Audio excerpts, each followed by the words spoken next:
Hey y'all, hey. Welcome to Wedding Tea. I'm Desiree, a wedding and event planner here in the Chicagoland area as well as nationwide. And I've been doing this for about 24 years now. And do I have some stories for you? So you've tuned in to the right channel if you want to hear something hilarious, if you want to have some fun, if you want to drop your jaw in shock, or if you just want to hear some scoop, some tea, I would say, you're in the right location. So let's go ahead and get started with that first story.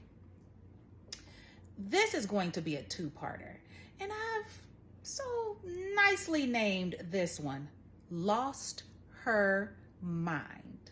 Yes, I'm sure you've all been there, planners, vendors, where you've literally thought a client lost their mind based on the request, based on, how they're approaching you, how they're speaking to you, etc., etc.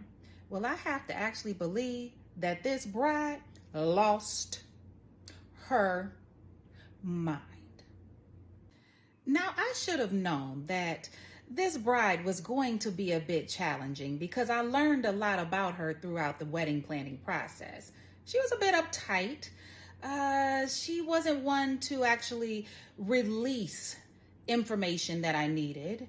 And when I was planning a vacation, she about lost her mind at that point. But mind you, my vacation was almost 2 months before her actual wedding day. But she just felt inclined to let me know that she did not appreciate that I was taking a vacation during her planning process. Guess what, though? Don't worry about it. I went on that trip. But let's fast forward. Let's move to the wedding rehearsal. Let me let you know about the location. The ceremony was at a home, and the reception was at a banquet location about 20 minutes away from the actual ceremony home, okay? Remember that. We're going to come back to that. But let's get to wedding rehearsal, all right? We're at rehearsal. We're at in the backyard of the home. Everything seems to be going well. They started a little late, but that's kind of what I'm used to dealing with. Let's see, how should I say this? Minority clients. Yeah, you get what I'm at. You get where I'm going with that one. Anywho, we have the rehearsal. Rehearsal is over. We're starting to get things set up for the next day. Again, it's at a home, so there was no need to wait per se. I got approached by the bride and her mother, and they asked me, so who's going to handle cleaning the restrooms on wedding day? Well, I could have swore they was talking to somebody other than myself. Although they were looking me in the face, I just knew they were talking to someone else. And I'm like, well, I had discussed with you all making sure you had a cleaning crew. I had already shared with them we need someone to treat the lawn because it's going to be outside, and you need to have someone who's going to take care of the maintenance of the home. They had hired a valet company. They had actually hired a catering service, and I was fully aware that the parents of the bride had a maid service in which they were supposed to be there on wedding day. Now, I'm not sure actually what happened, but she actually asked me, was I going to be taking care of the restrooms? You already know the answer to that. Now, fast forward to wedding day. Upon my arrival, I speak with the mother of the bride to make sure everything inside of the household is covered, restrooms in particular. She says she's got everything handled and not to worry about it, that her daughter's in the bedroom. So I go up there, daughter seems to be okay. She's surrounded by her bridesmaids and her maid of honor. Doesn't seem to be anything going on in the space. I can tell her anxiety is a little high, but that happens on wedding day. You, again, are anxious, you're happy, you're excited, you're nervous. You don't know what to do with a lot of those emotions. And so she was acting like what I would consider a normal bride. So after checking on her, I head on outside, start to greet the vendors that are actually starting to arrive, show them around, etc., etc. And about an hour before the ceremony is to begin, I go to the room where the bride should be getting dressed. And I knock on the door. I'm like, hey, it's time for you to go ahead and put on your wedding gown because the photographer would like to take photographs. She immediately stops. He cannot come in here. I am not dressed. Okay, I know. I want you to start putting on your gown. And when you get to that part where it's time to zip up or lace yourself into the gown, let me know so that I can bring the photographer in, and then he can capture that photograph of your mother or your maid of honor zipping up your dress. So nothing will be exposed. He's not going to see any of your undergarments, et cetera, et cetera. Just kind of wants to get that photograph, all right? She seemed okay. I stepped out of the room. I went on back to doing what I was doing with my team. I come back in the room about 15 minutes later. Okay, mind you, we're 45 minutes out to the ceremony. I come back into the room about 15 minutes later. Woman does not have her dress on yet. So I'm like, hey, all right, let's get this thing going. All the bridesmaids are dressed. Not an issue with them, which could be the case. I'll tell you another story about that. I says, hey, come on, let's start getting dressed. You're okay? You need some water? I'm trying to move her along to start putting on this dress, and it's like she's stuck. Okay, it's literally like get out. She's stuck. I'm like, hey, all right, let's get moving. So I pulled a maid of honor to the side. I says, is everything okay? Is she all right? She's like, oh yeah, she's fine. I says, well, can you help me persuade her to put on her gown so that the photographer can get the images that he needs to get? She's like, yeah, I'll help you. No problem. I step out the room, go do something else. I come back in about 10 minutes later. This woman still does not have her gown on.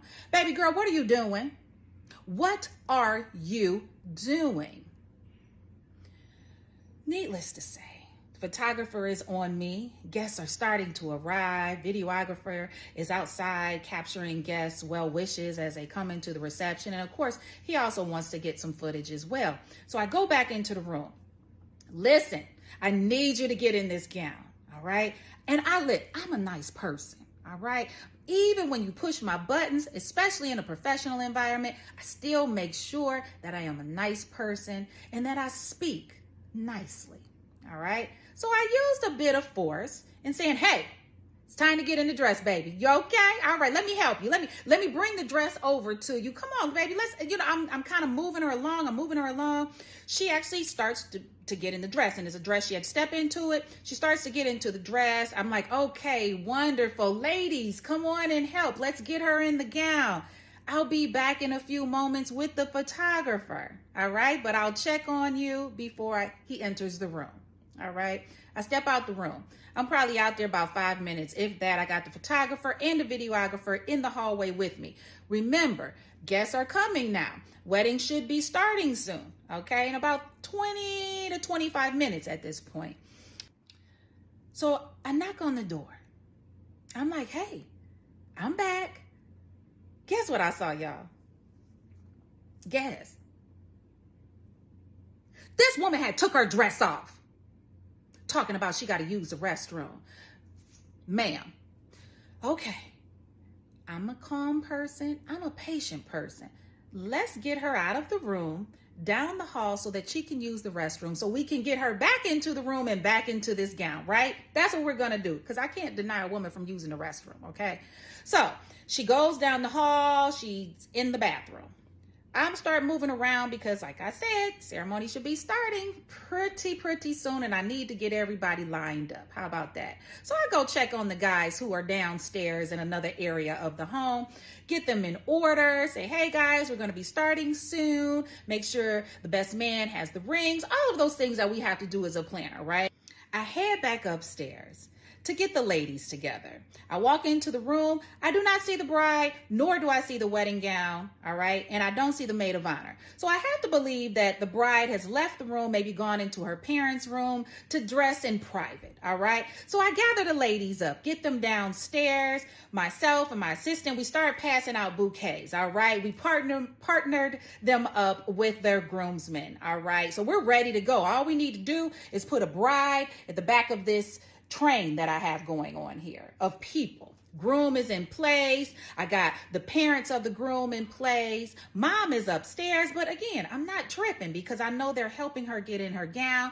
Wedding at this point is going to be a few minutes late. I kind of expected it based on how things were moving along, but I'm okay with that because my timeline always has a buffer in it. All right. I hear the music starting. Because we're ready, right? We're ready. They playing the prelude at this point, not the processional music. But I could hear the music. Things are going. Guests are. I can hear them talking. And I'm like, yay, all right. We about to start this wedding. I'm going to say in about 5 minutes. I go ahead and let the DJ know. I'm going to give you a cue and let you know when we're ready to start the ceremony music. I says, let me just go and make sure the bride is good, get her at the top of the stairs so she can make her walk down the stairs and out of the home. And we should be starting in just a few moments. All right. So I bring the photographer and the videographer. Now, mind you, they didn't get any of those pre-dressing photographs. Okay. Because again, she was having some issues, let's say that. So I've already got in my mind, I've already worked with the photographers, and we're going to kind of do some of those photographs over at the reception location in that bridal suite. All right. So that she doesn't lose those moments for her album. Now, let's move on a little quicker here. I head back upstairs. I go into the bedroom. She's not in the bedroom. So I'm like, oh, she's got to be in the master bedroom, her parents' room. I go down there. I don't see her. I see a gown on the bed. I see a mother and a maid of honor talking to the closet. I see it, Dad. Listen, you want me to say it again? They were talking to the closet. Meaning, baby girl is in the closet on the floor having a panic attack. Yes, she had lost her mind at this point. We are literally now 2 minutes late to the start of this ceremony, and baby girl's losing her mind in the damn closet. Allow me to pause there. We'll pick back up on the next episode of The Wedding Tea.